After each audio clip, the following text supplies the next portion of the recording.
Verse 5, Mark 5, start at 22nd verse.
We got it.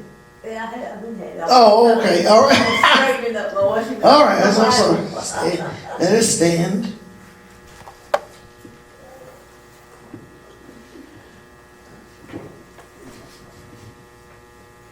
And behold, there cometh one of the rulers of the synagogue, Jairus by name.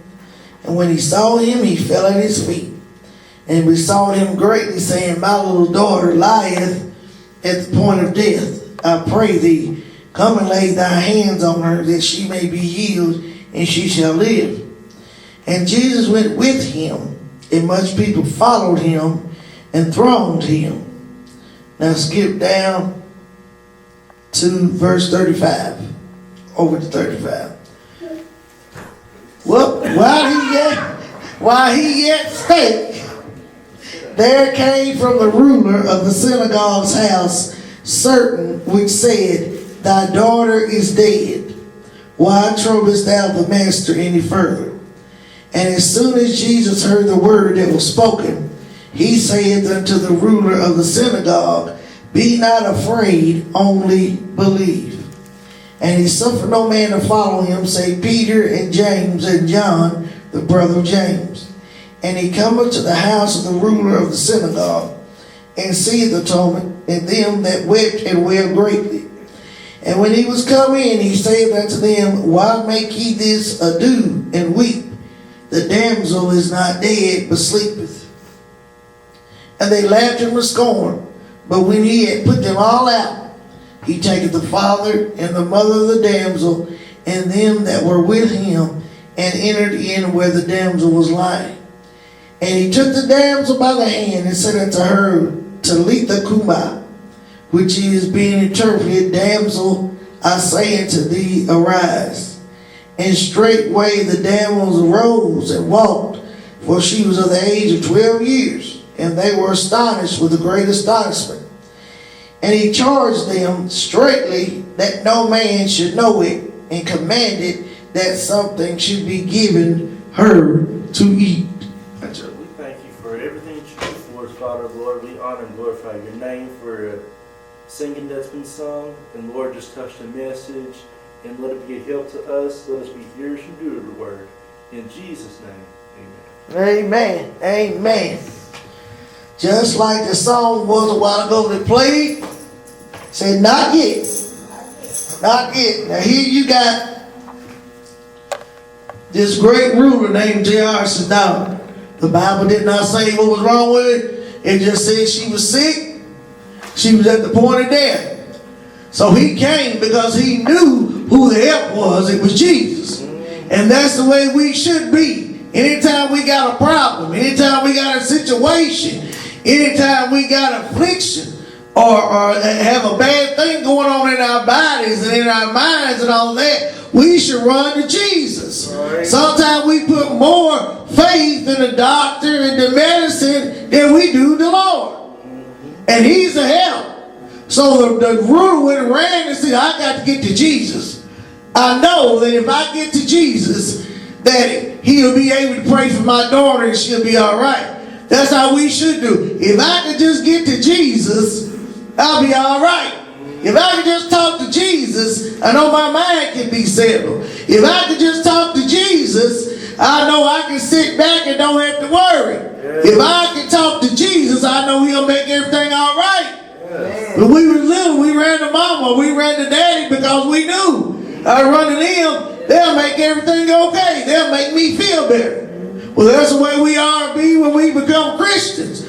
We ought to know that if we run to Jesus, just like if you sit there and you say, I know that if I could just get to the house of God, if I could just get to church, among all the other Christian brothers and sisters, they can pray with me, they can help me, they can lift me up, they can turn me around, if I could just get to Jesus. So Jairus was running to Jesus. And the word says that he comes to him and tells him, my daughter is a point of death. Come and lay thy hands on her, that she may be healed, and she shall live. But you know, Jesus didn't even have to go.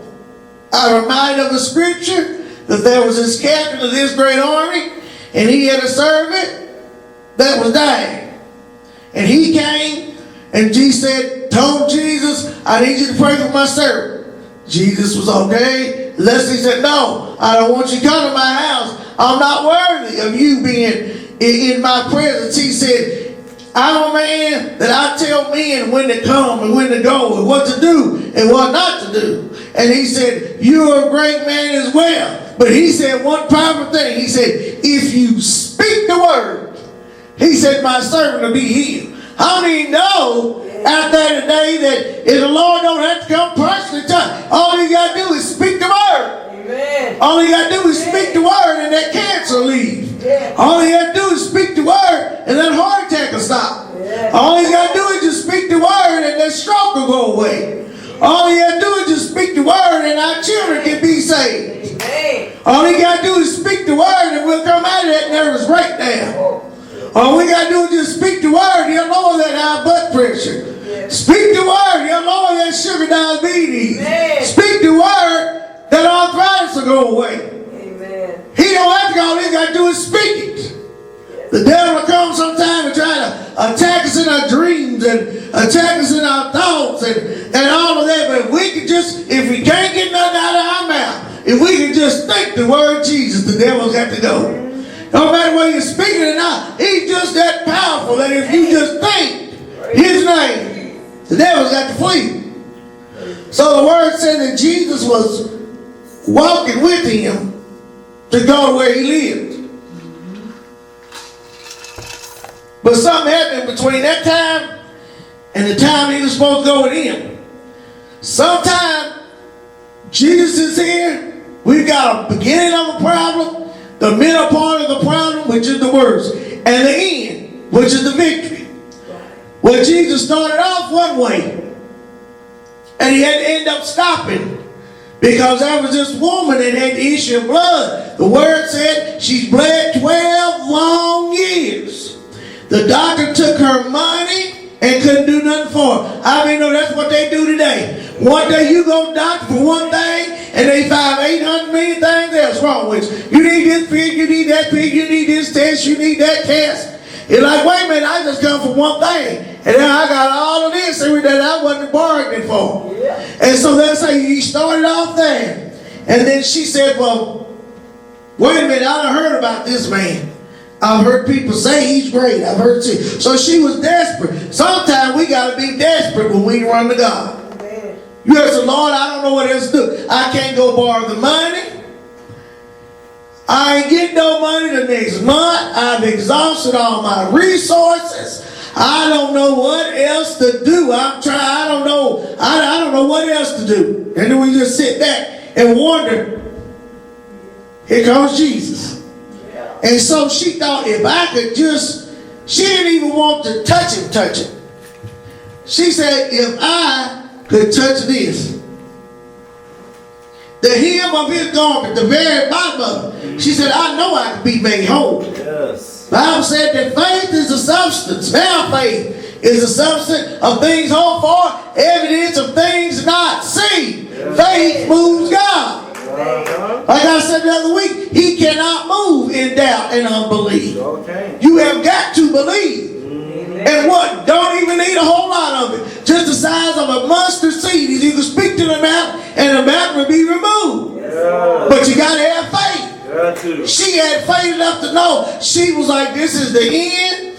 This is it. I'm desperate. I've tried everything else. I went to everybody else. The witch doctor, the witch, the voodoo priestess, and everybody else. I went in. I'm not getting no better. I'm getting worse. I am desperate for a change. When you get desperate for a change, it'll be one. And like Brother Teddy said, I just got tired. I'm just tired. I'm tired of where I'm living, tired of what I'm doing, tired of what I'm seeing. You gotta get tired and desperate. And when you get tired and desperate enough to seek out God, something's gonna happen. Sometimes you gotta hit rock bottom. Yes. To look up and look around and see what you had. You gotta hit rock bottom. I mean, you got to hit it. It's like the prodigal son. He didn't have to get out there and do what he did. Oh, he had all this money. He could have been at home getting the best of the best. But no, he wanted to get grown. I don't need you. I'm leaving out. And then he did all this stuff. And I mean, no, when you run out of money, you run out of friends. Oh, yes. You do. Amen. You do. When you can't buy the liquor no more, they ain't gonna come around you. Amen. You can't buy the drugs no more, they ain't gonna come around you. When you go and party, let's go in the club, in the strip club, or whatever else, and you run out of money, they ain't gonna come around you. No, y'all in. When you lose your job, they don't come around you no more. Oh, they can say that you get rid of your car. Oh no, we can't be around you. And so that's what he had to learn and find out. And he had nothing to eat. He was so hungry, the Bible said, that he was in there with the pigs. Eating the pig slop, eating the husk of the pigs. And the Bible said that all of a sudden, he came to himself. He shook himself, meaning, wait a minute, what am I doing? I got a daddy who's rich, and I gave him anything I want. I got servants, cooks, maids, that can cook me anything I want, and bring it to me. I can have the finest of clothes, the finest of shoes. Forget this man, I'm going back home. Because why? He was in there doing, wait a minute, I'm eating this, but this is what? When you get to the place like some of them on them drugs, and they get so desperate, I was done when they told me now that they get high off of taking somebody, do number 2 in a bag, open it up, and smell it, and they get high off of that meth thing. Now, I don't know about you, but that sounds like the bottom of the bottom to me.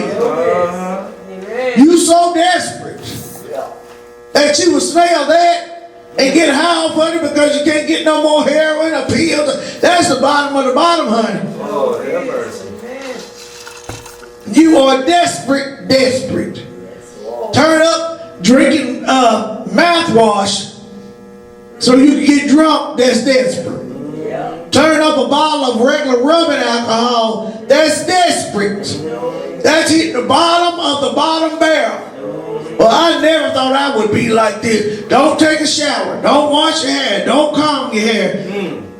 You just like nasty and dirty. You look like a vagabond out here just roaming from place to place. Honey, that's rock bottom. Yep, it is. And sometimes you got to hit it. Got to hit it. To look up and see the Lord and think about, why am I doing this? I'm better than this. I'm smarter than this. That I should. How long have I been in here? Sometimes you can get in a situation to get in stuff or a relationship or whatever else for so long you think, how long has I been going through this? I don't have to do this.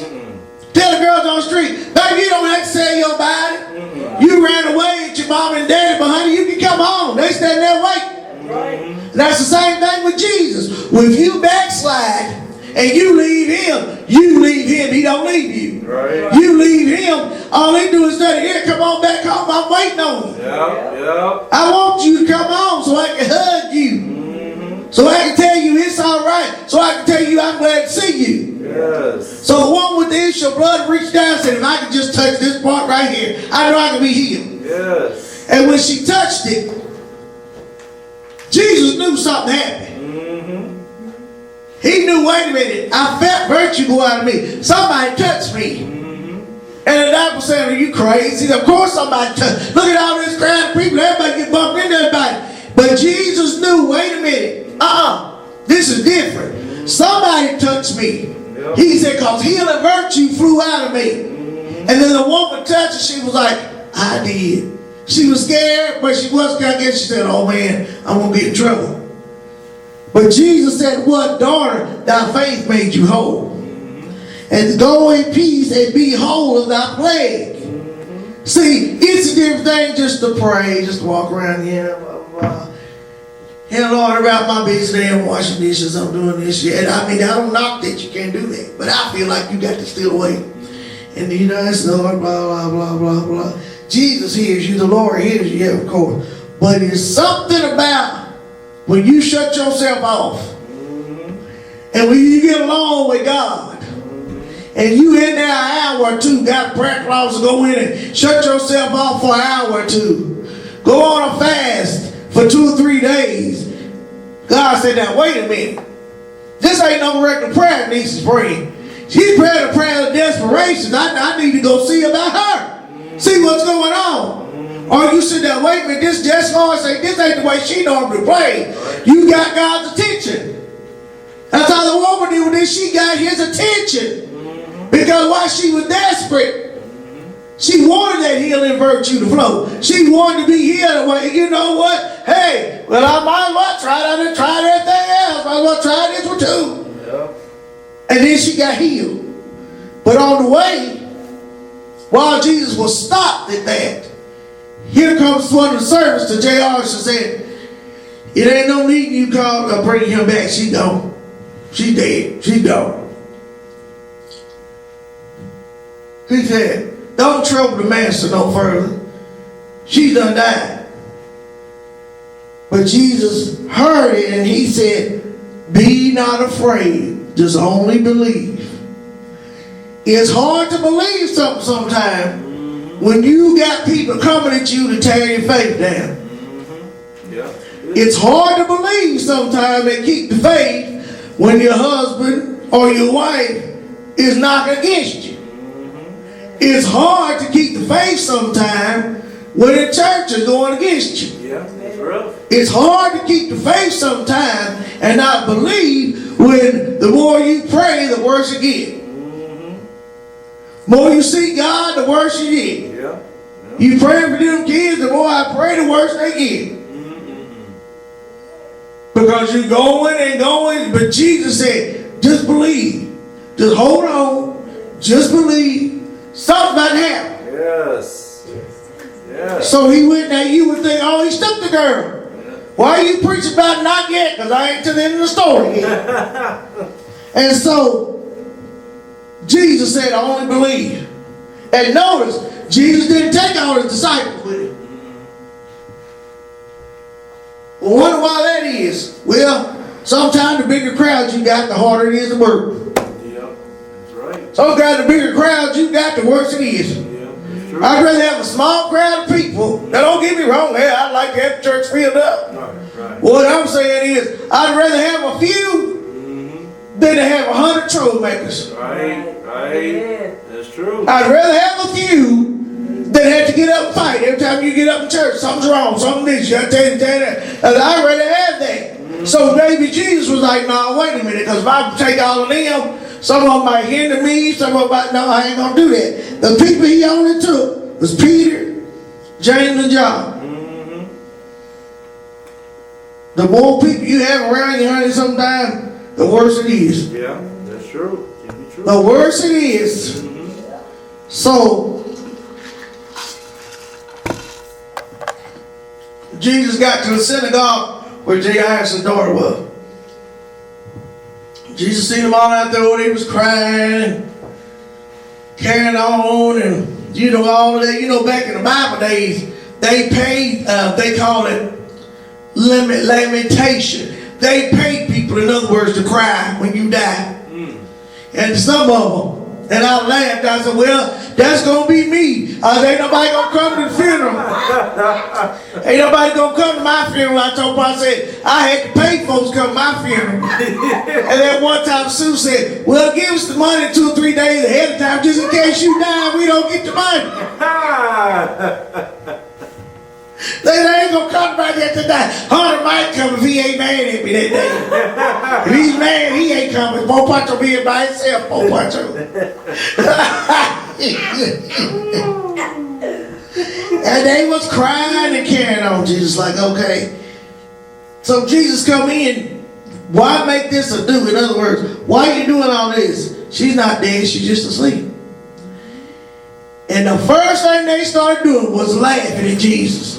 Thinking he was crazy. What is he talking about? He said, don't you see this girl is dead talking about she just asleep, blah, blah, blah. See, he had to get all them out there. Had to get them out. He had to get all them negative folks out there. Had to get them God, out. God can't move in negativity. Sure can. If you got somebody in here that's got cancer, and you don't believe God will do it, don't come. Chris, you're going to be shaking yourself telling people not to come for people. No. If somebody up here really needs something from God, and you don't believe it, or you don't like it, or whatever the case may be, don't come put your unholy hands on them. That's right. That's right. Because that will stop the move of Jesus. If you got somebody here that's demon possessed, you're not going to get up here and look stupid and want to take off running this, that, nothing. No. You got to have them. You got to agree with me that we can get this thing out of them. You got to agree with me that this is going to be healed. This person's going to be healed. Amen. If you're going to be negative, I'd rather for you to leave. That's right. That's right. If you're going to have something bad to say about it, I'd rather for you to hit the door. The Lord cannot work in doubt and unbelief. So he said, the word said that, and I like the way this word it called Jesus said, he had put them all out. That's what he said. I guess he said, no, y'all got to go hit the door. He put them out. He didn't ask them to leave. He just said, Jesus said, the word said Jesus put them out. Put them out. Tell you, Jesus was a G. Jesus was a gangster. Yeah. Jesus didn't play. He just turned on told it just like it was. You know, you got to go. Goodbye, get out. Right. Bye. Yep. Jesus, I ain't dealing with that. I can't, that be hindering me, and you sit up there, well, no. He said he put them out, and the only people that was in there was Jesus, Jairus, which was her daddy, her mama, Peter, James, and John. Jesus began to pray, and the word said that he took her by the hand, and he used the word Talitha Kumai, which means damsel or daughter, I say unto you, arise. Yes. And the child sit up. Yes. See, Jesus would have had to fight. Jesus would have had to fight them unbelieving spirits, them interrupting spirits, the spirits that nobody wanted to see this child live. They was glad the child was dead and put it on the front with the daddy and the mama. Jesus didn't put up with that. Nope, sure. He had to do that because he knew what he was going to do. And she rose up. So I say this evening, that's it. Does Donna just up? Not yet. Not yet. Not yet. It wasn't time for her to die. Not yet. Not yet it was. Her mama thought it was over. The daddy thought it was over, but not yet. Not yet. The people thought it was over, but not yet. Not yet. Some of the disciples might have thought it's over. Not yet. Not yet. And I'm here to tell you this morning that the devil might come at you. The devil might fight you. The devil might try to kill you, but not yet. Not Not yet. yet. The devil might try to make you throw in the towel, but not yet. Not yet. The devil might want you to quit and give up, but not yet. Not yet. The devil you can't go, you're sick, you ain't no good to nobody. Oh no, devil, not yet. Not yet. It ain't over till God says it's over. That's right. That's right. Not yet, honey. Yeah. Times you want to give up, you want to throw in the towel. It was times you sit there, oh, I'm about to die. I've been there. Not yet. Not yet. Pancho was in the hospital, almost was about to die. They was like, I'm going to kill him. He ain't going to be able to do nothing. But God said, what? Not yet. Not yet. Not yet. Not yet. You can't die right now. He's got work for you to do. Well, I don't care if you're from 6 to 96. He's got work for you to do, not yet. Yeah. When you go, it'll be time for him to tell you to go. But right now, not yet. Yeah. That's why I told him on Facebook. No, we are still having church. We are still moving. Yeah, there's a sign on the door. But guess we still have church. And why? God ain't told us to move because it's not yet. Yeah. Not yet. Yeah. It ain't over, honey, yet. Oh no, we still in there. We still doing what we need to do. We still praying. We still singing. We still preaching. We still giving Him praise. We still giving Him glory. We still giving Him honor. Yes. Because what? Not yet. Yeah. As long as I got breath in my body, I'm going to scream. I'm going to holler. Yes. I'm going to praise Him. Yes. I'm going to glorify Him. I'm going to lift Him up. I'm going to worship Him. Yes. I'm going to exalt Him. Yes. As long as He keeping breath in the body, honey, because He said not yet. Yeah. That's what the devil wants you to do, to sit down and just forget about it. Ain't nothing else you can do. No.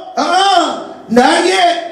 Yeah. As long as I can walk, I'm going. Yes. As long as I'm breathing, I'm going. Yes. As long as I can see, hear, whatever, I'm going. Yes. Not yet. Not yet. Don't give it up yet. Don't give it up. Don't throw in the towel yet. No. Don't sit down and quit yet. No. Don't get mad and turn around and quit coming to church. Not yet. They already done did it. They missed the not yet. Ha! You know? They already done missed the not yet. Yep, already missed it. Already. They can see you missed a good place. Shut up. No, not yet. You could have been there, but not yet. Yep, could have been here. And you don't let the devil bully you. So no, well, if God wants me to go, then it's over. But if not, guess what, devil? Not yet. Not yet. You trying, but not yet. Not yet. Not today. And when Jesus lifted up, they said they was like, everybody's mouth was, what? Well, we can't believe shit now because Jesus said not yet. Not yet. And even though Lazarus had been in the grave for 4 days, he made sure he was good that day. Because the Bible said he started stinking. 4 days in the grave. But when Jesus got him out the grave, he wasn't ready for him to stay there. Not yet. Not yet. Not yet. Did he do it just because he wanted to? No, he did it. Jesus said, I know you can do it. I know what you can do. That's what he told the Lord. He said, but this is for the people around me. So that they can see what you can do. Yes. Yes. And when he healed Jairus' daughter, lifted her up, he said, go get her something to eat. She needs to eat something. Why? Because it was not yet. Not yet. It wasn't her turn yet. It wasn't her turn. Wasn't her time to go yet. And we better listen. Every time the devil comes try to pull something at you or whatever this week, tell him not yet. Not yet. Not yet. I don't think so. Not yet. No. I'm going to keep on screaming, hollering, shouting, hooping, whatever. And not yet. Be determined that nothing separates you from the love of God. Be determined that you're going to serve the Lord no matter what. It might get hard. Your ship might get tossed and turned and battered. Your life might get tattered and torn apart. And you feel like you're going to let go. But hold on. Hold on tight. Because not yet. Not yet. It ain't your time to give up yet. Not yet. Not yet. Keep moving. Yes. Amen. Praise the Lord. Yes. I forget about you up here now. Praise the Lord. Anybody with the testimony before you? Yes, thank God for being here, Poncho. Thank you for the word. Yes. Continue praying for my kids, my brothers and sisters. Pray.